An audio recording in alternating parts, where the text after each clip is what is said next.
지난달에 또 적금을 해약했습니다. 46번째 적금 통장이었어요. 제 이름은 박정수입니다. 올해로 68살이 되었고 작년에 40년 직장 생활을 마치고 정년퇴직을 했습니다. 사실 정확히 말하면 희망퇴직이었어요. 회사에서 1년 앞당겨 나가면 퇴직금에 특별 위로금을 더해준다고 해서 고민 끝에 결정했습니다. 어차피 1년 뒤엔 나가야 하는데 조금이라도 더 받을 수 있다면 그게 낫지 않겠어요?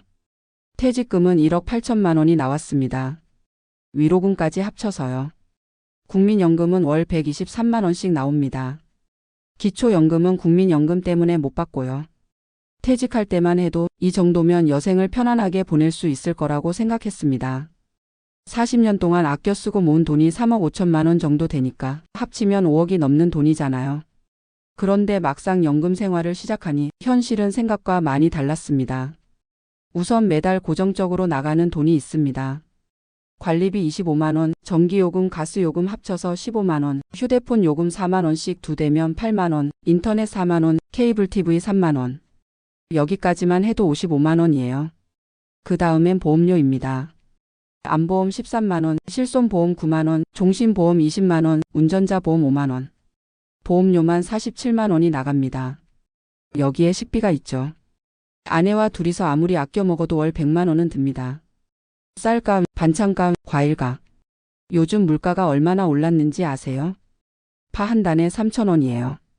병원비도 만만치 않습니다. 저는 고혈압에 당뇨가 있어서 매달 약값만 10만 원, 아내는 관절염 때문에 물리치료를 받는데 이것도 한 달에 20만 원씩 나갑니다. 이렇게 대충 계산해도 매달 330만 원이 나가는데 국민연금은 123만 원밖에 안 나오니 매달 200만 원 이상씩 적자인 거예요. 그래서 적금을 깨기 시작했습니다. 처음엔 일시적인 거라고 생각했어요. 퇴직하고 적응하는 기간이니까 몇 달 정도는 어쩔 수 없다고. 그런데 시간이 지나도 상황은 나아지지 않았습니다. 오히려 더 나빠졌죠. 작년 겨울 아내가 계단에서 넘어져 허리를 다쳤습니다. MRI 찍고 입원하고 수술하는데 1,500만 원이 나갔어요. 실손보험에서 일부는 돌려받았지만 그래도 600만 원은 제 주머니에서 나갔습니다. 올해 봄엔 큰아들이 사업자금이 급하다며 5천만 원을 빌려달라고 했습니다. 아들 사업이 잘 안 돼서 힘든 건 알고 있었지만 그래도 거절하기가 어려웠어요. 제 자식인데 어떻게 모른 척 하겠습니까? 결국 정기예금 하나를 해약해서 빌려줬습니다. 나중에 갚겠다고 했지만 언제가 될지는 모르겠네요. 지난 여름엔 에어컨이 고장 났습니다. 20년 된 거라 수리보다 교체가 낫다고 해서 거실 에어컨, 안방 에어컨 2대를 새로 샀습니다.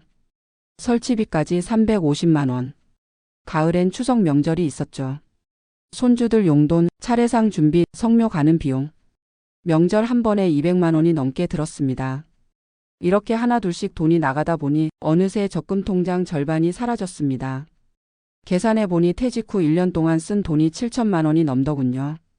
이대로라면 5년 안에 모든 저축이 바닥날 텐데 그 후엔 어떻게 살아야 할지. 밤에 잠이 안 옵니다. 어제는 새벽 3시까지 계산기를 두드리며 앉아 있었어요. 국민연금으로만 생활하려면 어떻게 해야 하나, 보험을 해약해야 하나, 차를 팔아야 하나.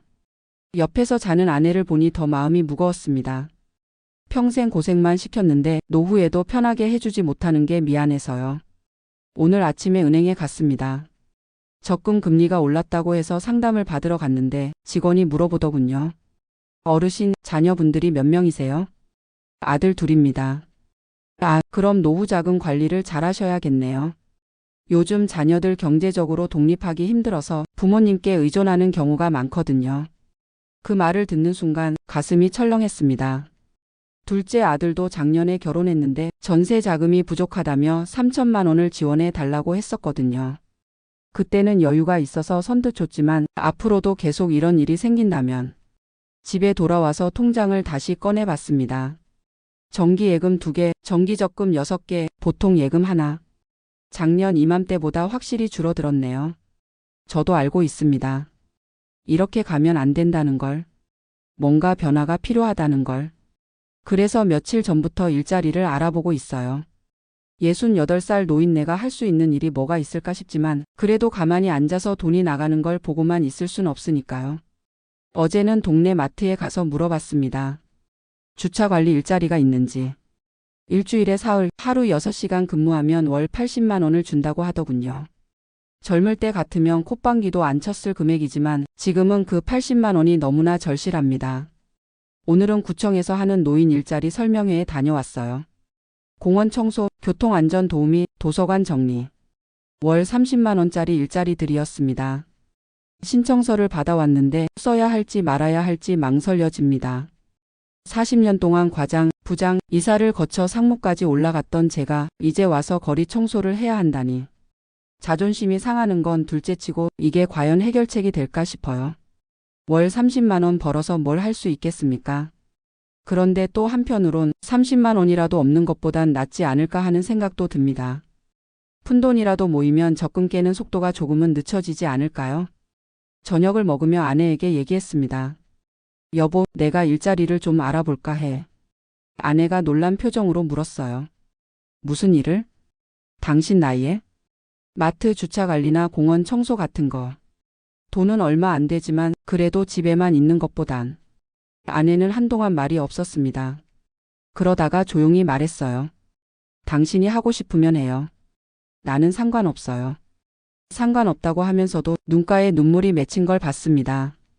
자신 때문에 제가 이런 생각을 한다고 여기는 것 같았어요.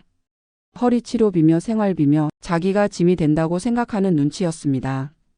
당신 때문이 아니야. 그냥 집에만 있으니까 답답해서 그래. 운동 삼아 나가는 거야. 거짓말이었습니다. 돈 때문이 맞아요. 하지만 아내 앞에서는 그런 내색을 할 수 없었습니다. 밤 11시가 넘었는데도 잠이 오지 않네요. 거실로 나와 TV를 켰더니 뉴스에서 노인 빈곤율이 OECD 국가 중 1위라고 나오더군요. 남의 얘기가 아니었습니다. 바로 제 얘기였어요. 평생 열심히 일했는데 노후엔 이렇게 돈 걱정을 해야 하다니. 억울하기도 하고 서럽기도 합니다. 내일은 은행에 가서 보험을 하나 해약할 생각입니다. 종신보험은 사망보험금이 크니까 놔두고 암보험이나 실손보험 중 하나를 정리하려고요. 그리고 차도 팔까 생각 중입니다. 요즘은 거의 타지도 않는데 유지비만 나가니까요. 중고차로 팔면 1,500만 원 정도는 받을 수 있을 것 같습니다. 그리고 집도 줄일까 봐요. 지금 사는 아파트가 34평인데 24평 정도로 옮기면 억 단위 차익이 나올 테니까요. 하지만 이게 근본적인 해결책은 아니죠. 결국은 소비를 줄이고 수입을 늘려야 하는데 68살 나이에 할 수 있는 게 뭐가 있을까요? 요즘 가끔 생각합니다. 내가 90살까지 산다면 앞으로 22년을 더 살아야 하는데 과연 그때까지 버틸 수 있을까? 아니, 버틴다고 해도 그게 사는 거라고 할 수 있을까? 돈 걱정에 쪼들리며 하루하루 연명하는 게 과연 삶일까요? 어제는 오랜만에 등산을 갔습니다. 동네 뒷산인데 정상에 오르니 도시가 한눈에 내려다 보이더군요. 저 아래 어딘가에 제 집이 있고 그 집엔 아내가 있고 통장엔 줄어드는 돈이 있고. 한참을 서 있다가 내려왔습니다. 집에 오니 아내가 저녁을 차려놓고 기다리고 있었어요. 어디 갔다 왔어요? 그냥 산에 좀.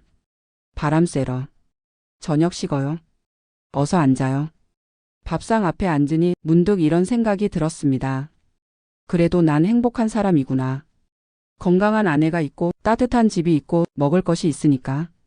돈이 줄어드는 건 속상하지만 그래도 아직은 남은 게 있으니까. 조금씩 아껴 쓰면 어떻게든 되지 않을까. 하지만 마음 한구석엔 여전히 불안이 남아 있습니다. 만약 큰 병이라도 걸리면? 아들들이 또 돈을 빌려달라고 하면? 집값이 폭락하면? 이런 생각을 하면 가슴이 답답해집니다. 오늘도 적금 통장을 꺼내봤어요. 남은 통장이 5개. 작년엔 11개였는데 이번 달에도 1개를 더 깨야 할 것 같습니다. 관리비랑 공과금이 밀렸거든요. 깰 때마다 마음이 아픕니다. 이 돈들이 다 떨어지면 그 다음엔 정말로 어떻게 해야 할까요? 내일은 구청에 가서 노인 일자리 신청서를 낼 생각입니다. 월 30만 원이라도 넘는 것보단 나으니까요. 그리고 저녁엔 아내와 함께 산책을 하려고요. 돈은 없어도 함께 걸을 수 있는 사람이 있다는 게 얼마나 감사한 일인지 요즘 들어 새삼 깨닫게 됩니다. 삶이란 게 참 아이러니해요. 젊을 땐 돈 버느라 시간이 없었는데 이제 시간은 남아 도는데 돈이 없네요. 하지만 포기하진 않을 겁니다. 아직 살아야 할 날이 더 많으니까요.